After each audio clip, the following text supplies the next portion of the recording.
I'm State Representative Kelly Townsend, and I'm here today with David Catania from Starship, and they make these really cool delivery droids, I call them. They're officially called personal delivery devices, and they are little delivery robots that bring things to folks, like a dinner from, what was the name of the place? We went to Italian Kitchen. Italian Kitchen, or a pizza, something like that. Medical devices for people who are homebound. Really neat setup. And since I'm in Washington, D.C. today, and they are also here, I set up a time to meet with them, see how it works. So I'm going to pass this to David, and he's going to tell us a little bit about it. Well, I'm really delighted, Representative Townsend, that you come to Washington. We met, as you know, last August when you were at the National Conference of State Legislatures. We were there demonstrating the device in favor before members of state legislators across the country. We're here in Washington, D.C. This was the first jurisdiction in the United States that had personal delivery devices, and the local legislature passed the very first law actually in the world to permit them in the summer of 2016. The company was founded by two of the founders of Skype, Ati Heinla and Jonas Fries, and just as they democratized telecommunications, the effort was also directed now at logistics. And they thought the last mile of delivery, is a particular area of frustration for people. It's often the most expensive, the most time-consuming, the most energy-intensive, the most environmentally unfriendly part of the delivery. So they thought if they could fix that last mile of delivery with an all-electric, non-CO2 emitting device, and essentially democratize delivery. And so this device, we're currently in operations in the West Coast in the U.S., Washington, D.C. We have operations in Estonia, England, the UK, Germany and Switzerland. The device weighs about 55 to 60 pounds, has a radius of about 1.5 miles, and it goes about 4 miles an hour. And as you mentioned, we carry items like carry-out, groceries, packages, but also other services, as you mentioned, healthcare services and so on. So very much depends on our customer. Today, what we're going to do is we're going to do some demonstrations of the device. We're going to take it around the neighborhood. I think hopefully we'll be able to conduct a delivery here in the neighborhood. We're in the DuPont Circle area of Washington, which is one of the more congested parts of the city. And so one of the great things about this technology is since we're in various different environments with various topography, climates, cultures, and so on, we're able to learn from each of these experiences. So this is one of our more urban experiences, more congested experience. So we're learning things here, somewhat different than what you might learn in the suburb of Tallinn, the capital of Estonia, that has fewer people, fewer bikes, and so on. So that's what we're going to do today. Requested a person to bring it up to their apartment. They're on the 6th floor, I believe. So. Okay. Well, can I watch you take it out? Of course.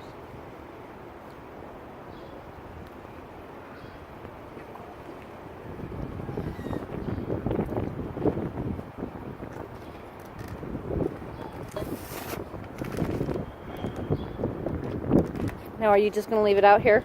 Oh, I'll stay with the device. You're going to stay with it? Typically, the customer really doesn't need to come out and obtain their goods. Okay. So this is, this is an added courtesy because folks know that at the moment we're doing a lot of handler driving in the city for the reasons which we discussed earlier. And so they take advantage of that and have the individual bring the item in their house. But typically, folks, have to come out and retrieve their items. Okay. And it's very simple, as we mentioned. They'll simply receive the link, and once they receive the link, they press it, unlocks the door, the lid. They take their item, and it goes back. So Okay. you'll see us after he returns. We'll head back to the. Want to tell us what you're going to do? Yes. So we're gonna climb the curb right here, just to Okay. show how it would climb a regular curb. Okay. All right. I'm gonna take a few seconds to get ready.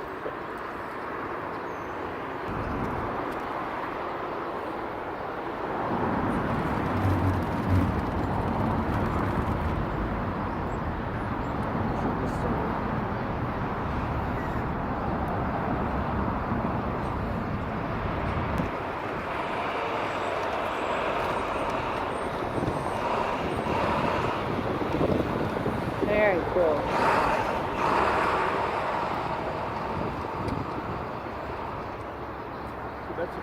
So David, I was so excited when I saw this, and I instantly thought of what it could be like in Phoenix if we had something like this. It gets really hot in Phoenix, and you don't want to go down the street and get your lunch if you don't have to. And to have something like this to come to your door and deliver for you, it just seems like, with these things being in Europe, it's the wave of the future. Arizona wants to be on the cutting edge. We have a great governor who is very much into innovation. We have Arizona State University, which was voted the best in innovation multiple times, and so this fits right in with the Arizona model. And frankly, the average American family, it's not, it's not something we often think about, spends about an hour a day, by the way, doing deliveries for themselves, shopping and so on. And so the device actually gives people back an hour, the average family an hour of their day back. And that's, time is both money, but it's also precious. Sure. To be able to spend it with people that you want.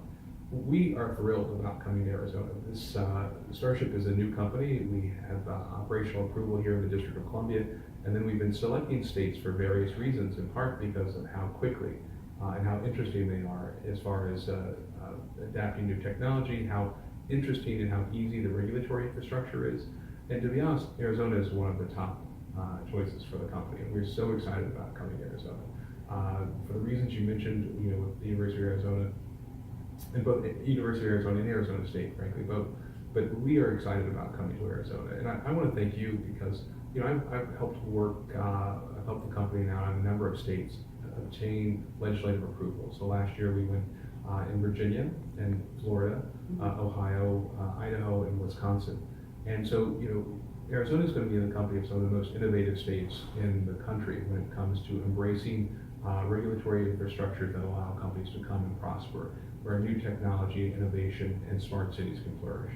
And so, when we met last August, I was thrilled, and I really appreciate how attentive and how focused you and your staff have been to not only look at how you can embrace the technology, but making sure you get it right for Arizona. And the fact that you've chosen to come all the way to Washington to see the technology, to do the due diligence, is something quite special. You, of all the states that we've been working in, you're the first state legislator that's actually come to Washington and viewed the technology in its natural habitat, viewed our operations center, viewed an actual delivery. And so that says a lot about how careful and conscientious you are as a legislator, and how excited we are to be working and partnering with you and hopefully bring the technology soon to Arizona. Thank you for saying that. And I have a really great team back in Arizona of colleagues, and they all have a lot of questions. So I've thought, if we can see it ahead of time, I don't want them voting on legislation where they're still confused, they're not sure. We want to make sure this is right for Arizona, and so this is a great opportunity to watch it in action, make sure it's safe, and I'm leaving today feeling even more confident that this is excellent technology, and we could benefit in Arizona. So thank you for taking time out of your Saturday, showing this to me, and I can't wait to get it going in Arizona. We are thrilled. Thank you very much. Thanks.